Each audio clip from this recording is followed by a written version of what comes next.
Once upon a time there were 3 princesses.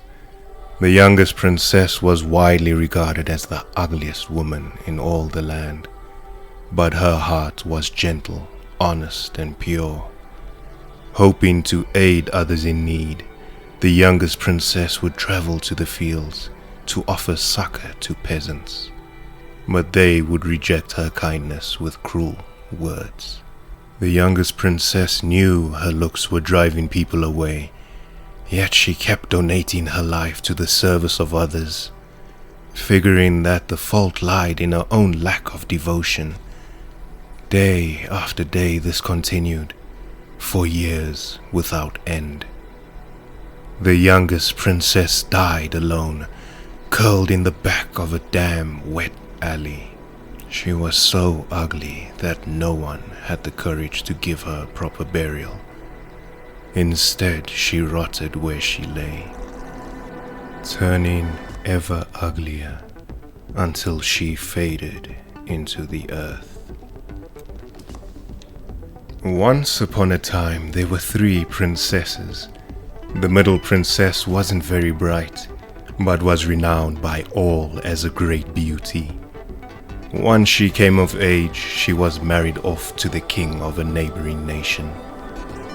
The neighboring king adored his new wife and treasured her looks above all else.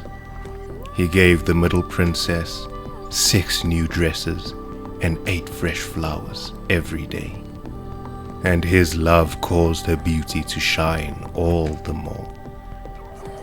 The middle princess did all she could to remain beautiful for her king, but she knew time would eventually catch up with her, as it did for all.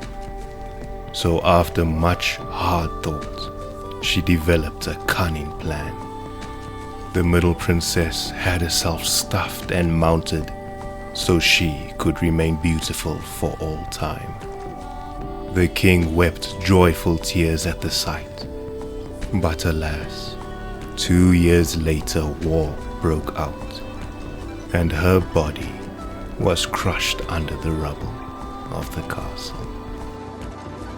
Once upon a time there were 3 princesses. The eldest princess was taught by all to be the most brilliant woman in the kingdom, and she soon sat upon the throne of her homeland as their queen. The new queen raised a mighty army. To afford the endeavor, she taxed her people, and in turn they were given jobs in factories created to support the war effort. People worked, money flowed. As the army grew strong, the demand for factories grew with it, and then the cycle repeated. More work, more money. More work, more money. The queen's plan proceeded as she had envisioned it.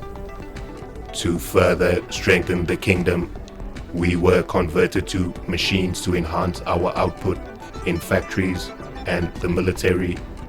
Our queen, in turn, became the control system that rules us to this day.